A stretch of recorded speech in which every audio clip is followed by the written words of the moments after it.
हाँ तो student last class में 11वीं में हमने पढ़ा था एंट्रोपी के बारे में। तो एंट्रोपी क्या होती है, इसको हम डिफाइन करते हैं as a degree of randomness और डिग्री ऑफ डिसऑर्डरनेस। तो किसी सिस्टम में पार्टिकल्स या मॉलिक्यूल्स की डिग्री ऑफ रैंडमनेस जितनी ज़्यादा होगी उतनी एंट्रोपी उसकी ज़्यादा होती है। जैसे यहाँ पे देखिए ये गैसीय सिस्टम है, तो गैसीय सिस्टम में क्या होता है, मॉलिक्यूल्स बहुत हाईली रैंडम मोशन में होते हैं, एक दूसरे से पास बहुत दूर भी होते हैं। तो यहाँ पे रैंडमनेस ज़्यादा होने की वजह से गैस की एंट्रोपी मैक्सिमम होती है इन कंपेरिजन टू लिक्विड में। अगर हम देखें यहाँ पर, तो लिक्विड के मॉलिक्यूल्स क्या होते हैं, अगर गैस के मॉलिक्यूल से कंपेयर करें तो पास पास होते हैं और उनकी मोशन इतनी ज़्यादा डिसऑर्डर में या इतनी ज़्यादा रैंडम नहीं होती। तो यहाँ पे डिग्री ऑफ रैंडमनेस कम होने की वजह से जो एंट्रोपी इन लिक्विड फेस क्या होती है, कम होती है। अब गैस को अगर लिक्विड में हम डिज़ोल्व करें, यानी गैस का लिक्विड में सॉल्यूशन बनाएं, तो क्योंकि गैस के मॉलिक्यूल अब लिक्विड फेस में आ जाएंगे तो एंट्रोपी क्या हो जाती है, डिक्रीज़ हो जाती है। इसीलिए क्या होगा, when A gas is dissolve in liquid it's entropy decreases. और इसीलिए जो चेंज होता है हमारा कैसा होता है, एंट्रोपी चेंज नेगेटिव होता है।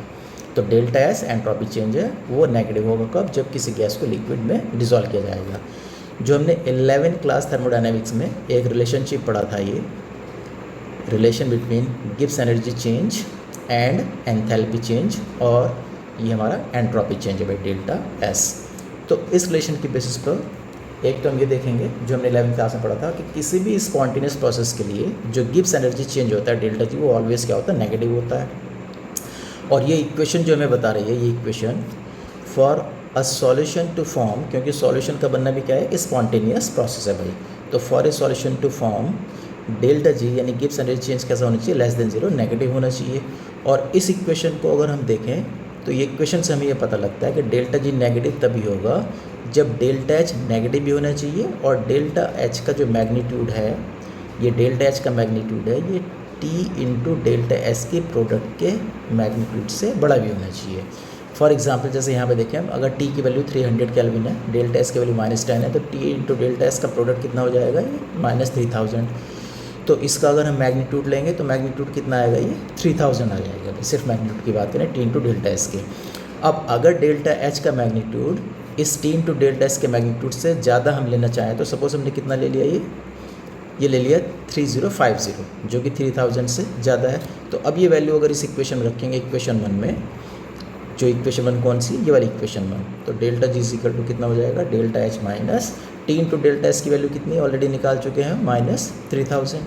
तो ये वैल्यू कैसी आती है, नेगेटिव। तो देखो डेल्टा जी नेगेटिव तभी आएगा जब डेल्टा एच की वैल्यू नेगेटिव भी होनी चाहिए और डेल्टा एच का मैग्नीट्यूड टेम्परेचर और एंट्रोपी चेंज की प्रोडक्ट के मैग्नीट्यूड से बड़ा भी होना चाहिए। ये बात हमें ध्यान रखेंगे। अब क्योंकि डेल्टा एच हमारा हमेशा नेगेटिव होगा भाई जब भी किसी गैस को हम लिक्विड में डिज़ोल्व करेंगे, तो इसका मतलब ये प्रोसेस कैसे होगी हमारी, ऑलवेज एक्सोथर्मिक होगी। एक्सोथर्मिक का मतलब इसमें हमेशा हीट एनर्जी क्या होगी, इवॉल्व होगी। अगर इफेक्ट ऑफ प्रेशर देखें on the solubility of gas, तो हमें पता है भाई जैसे जैसे हम प्रेशर इंक्रीज़ करते हैं गैस का, उसकी सॉलिबिलिटी लिक्विड में क्या करेगी, गैस की इंक्रीज़ करेगी। जैसे सॉफ्ट ड्रिंक का एग्जांपल ले सकते हैं हम कि अगर CO2 गैस हमें क्या करनी है, फिल करनी है सॉफ्ट ड्रिंक की बॉटल के अंदर, तो हाई प्रेशर पर फिल की जाती है, क्योंकि हाई प्रेशर पर गैस की सॉलिबिलिटी इंक्रीज़ करती है। इसी तरह से हम इफेक्ट ऑफ टेम्परेचर अगर देखना चाहें on the solubility of gas, तो अभी पीछे हमने देखा है कि जब भी गैस को किसी लिक्विड में डिजॉल्व करेंगे तो प्रोसेस कैसी होती है, एक्सोथर्मिक होती है। और अकॉर्डिंग टू ली चैटलेट्स प्रिंसिपल, अगर एक्सोथर्मिक प्रोसेस है तो वहाँ पर टेम्परेचर इंक्रीज़ करने पर रिएक्शन आपकी या इक्विलिब्रियम आपका बैकवर्ड डायरेक्शन में शिफ्ट हो जाएगा। यानी कि अगर आप टेम्परेचर इंक्रीज़ करेंगे एक्सोथर्मिक प्रोसेस का, तो सॉलिबिलिटी ऑफ गैस आपकी क्या करेगी, डिक्रीज़ करेगी। और टेम्परेचर अगर आप डिक्रीज़ करेंगे तो सॉलिबिलिटी ऑफ गैस इंक्रीज़ करेगी। तो वही हमने यहाँ पे कहा, therefore on increasing the temperature the solubility of gas decreases. और ये रीज़न है भाई कि at higher temperature greater than 50 degree C the solubility of oxygen gas in water decreases. क्योंकि हाई टेम्परेचर पर सॉलिबिलिटी ऑफ गैस डिक्रीज़ करती है, तो ऑक्सीजन गैस की सॉलिबिलिटी भी क्या कर जाती है, हाई टेम्परेचर पर डिक्रीज़ कर जाती है। और अगर ऑक्सीजन गैस कम होगी तो जितने एक्वेटिक एनिमल्स हैं वो सर्वाइव करना उनके लिए क्या हो जाएगा, डिफ़िकल्ट हो जाएगा। अब हेनरीज लॉ पे आते हैं। तो हेनरीज लॉ क्या कहता है, the mass of a gas dissolve per unit volume of the solvent is directly proportional to the pressure of the gas at constant temperature. तो कांस्टेंट टेम्परेचर पर किसी भी गैस की सॉलिबिलिटी उसके प्रेशर के डायरेक्टली प्रोपोर्शनल होती है। जितना गैस का प्रेशर ज़्यादा होगा उतनी ज़्यादा वो हमारी डिज़ोल्व होगी या सॉलिबल होगी। और सॉलिबिलिटी को हम कॉन्सेंट्रेशन की टर्म में क्या करेंगे, मेजर करेंगे भाई। तो सॉलिबिलिटी इंक्रीज करने का मतलब concentration of gas in the solution वो भी इंक्रीज करेगी, ऑब्वियस से ज़्यादा गैस डिसॉल्व होगी तो उसकी कॉन्सेंट्रेशन क्या करेगी, इंक्रीज कर जाएगी। और कॉन्सेंट्रेशन भी हम कौन से कॉन्सेंट्रेशन की टर्म में ले रहे हैं, यहाँ पे मोल फ्रैक्शन की टर्म में ले रहे हैं। तो कॉन्सेंट्रेशन इंक्रीज करेगी या मोल fraction of the gas in the solution will increase, जैसे जैसे प्रेशर बढ़ेगा। तो ऐसे कह सकते हैं हम कि pressure of the gas is proportional to mole fraction या mole fraction of the gas is directly proportional to pressure of the gas। जैसे प्रेशर बढ़ाएंगे वैसे वैसे उसका मोल फ्रैक्शन इंक्रीज करेगा क्योंकि वो ज़्यादा डिजॉल्व होगी। यहाँ पे जो KH है ये कांस्टेंट ऑफ प्रोपोर्शनलिटी है, इसको बोलते हैं हेनरीज लॉ कांस्टेंट। इसको ऐसे भी कहा जा सकता है भाई हेनरीज लॉ को कि द मोल फ्रैक्शन या solubility of a gas at constant temperature is directly proportional to its partial pressure. और इक्वेशन 1 से अगर हम देखें तो ये इधर लेके आया अगर हम KH को तो ये डिनोमिनेटर में आ जाएगा, और अगर प्रेशर हमारा कांस्टेंट हो तो फिर क्या हो जाएगा, mole fraction is inversely proportional to Henry's law constant. तो यानी कि जितना KH की वैल्यू ज़्यादा होगा उतना मोल फ्रैक्शन ऑफ गैस कम होगा, यानी कि गैस क्या होगी हमारी उतनी कम डिजॉल्व होगी भाई। तो वही कहा हमने, the higher the value of KH for a gas lower will be it's solubility. जैसे एग्जाम्पल हमें दिया है, अगर KH की वैल्यू फॉर गैस A के लिए 70 किलो बार है और गैस B के लिए 30 किलो बार है, तो जहाँ KH की वैल्यू कम है वो गैस हमारा मोर सॉलेबल होगी, क्योंकि जितना KH की वैल्यू कम होगी किसी गैस के लिए वो उतनी हाईली सॉलेबल होती है भाई। अगर ग्राफ हम प्लॉट करें तो देखो हमारे पास रिलेशन क्या है भाई, रिलेशन हमारे पास ये mole fraction is directly proportional to pressure. तो जब डायरेक्टली प्रोपोर्शनल तो ऑब्वियस है अगर मोल फ्रैक्शन में और प्रेशर में एक ग्राफ प्लॉट करेंगे हम तो ग्राफ कैसा आएगा, स्ट्रेट लाइन आएगा। और यहाँ कंपेयर करेंगे y is equal to mx इस इक्वेशन को, तो p is equal to kx है। तो यहाँ पे स्लोप कितना हो जाएगा, k हो जाएगा। और x एक्सिस पे प्लॉट कर रहे हैं हम क्या, मोल फ्रैक्शन ऑफ द गैस, और y एक्सिस पे क्या प्लॉट कर रहे हैं, प्रेशर ऑफ द गैस। तो ये स्ट्रेट लाइन आ गया और स्लोप कितना आ जाएगा हमारा, kh आ जाएगा भाई, ये भी हम ध्यान रखेंगे। लिमिटेशन ऑफ हेनरीज लॉ की बात करें तो pressure should not be very high, temperature should not be very high, gas should not be very highly soluble, gas should not react with solvent। ऐसा भी ना हो कि गैस सॉल्वेंट से रिएक्ट करके कोई कंपाउंड बना ले।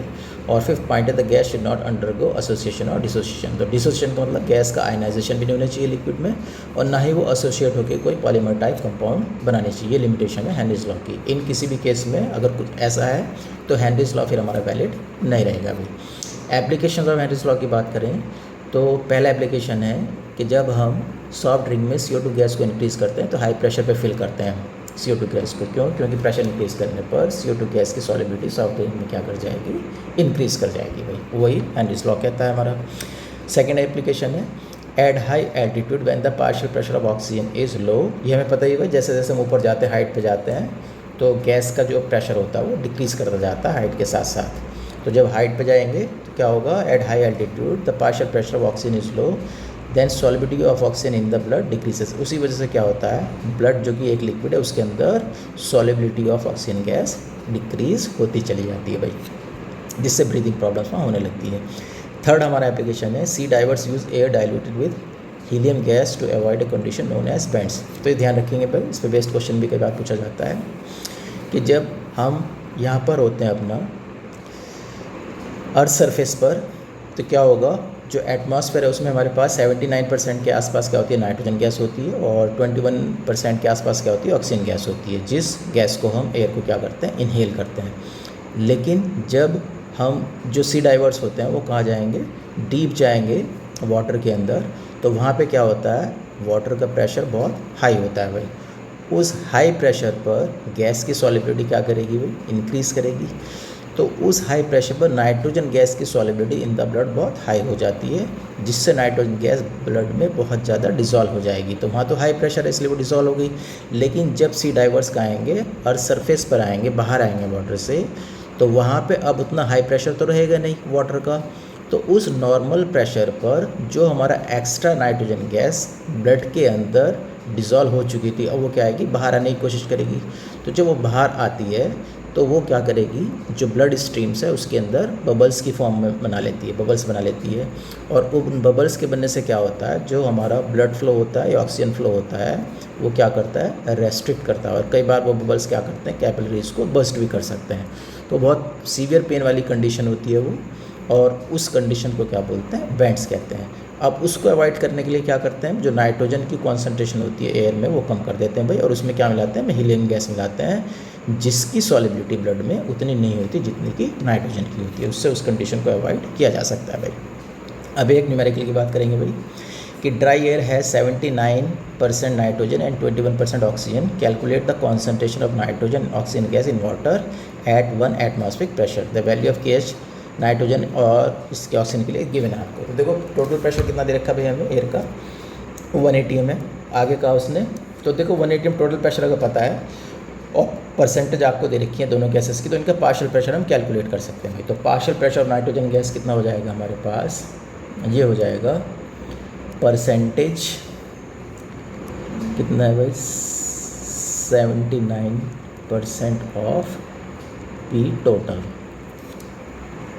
तो 79% का मतलब 79/100 और P टोटल कितना है हमारे पास 180 m है, तो यानी कि 0.7980 m।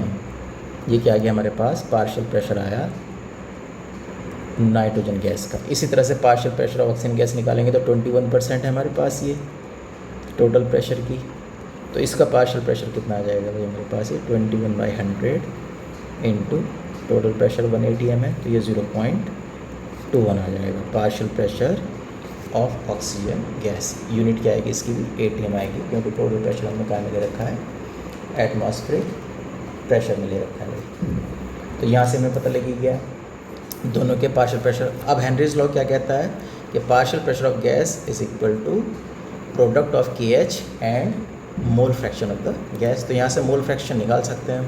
तो मोल फ्रैक्शन ऑफ N2 कितना हो जाएगा, partial pressure of N2 upon Henrys law constant, और ये वैल्यू हमने कितनी भी पता की है 0.79, और KH की वैल्यू क्वेश्चन में आपको दे रखी है कितनी, 8.5 इंटू 10⁴।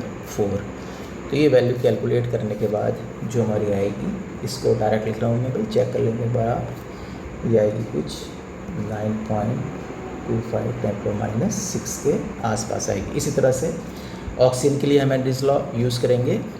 तो यहाँ से जो मोल फ्रैक्शन ऑफ ऑक्सीजन गैस आएगा वो आएगा PO2 अपॉन KH, और इसकी भी वैल्यू हमें क्वेश्चन में गिवन है।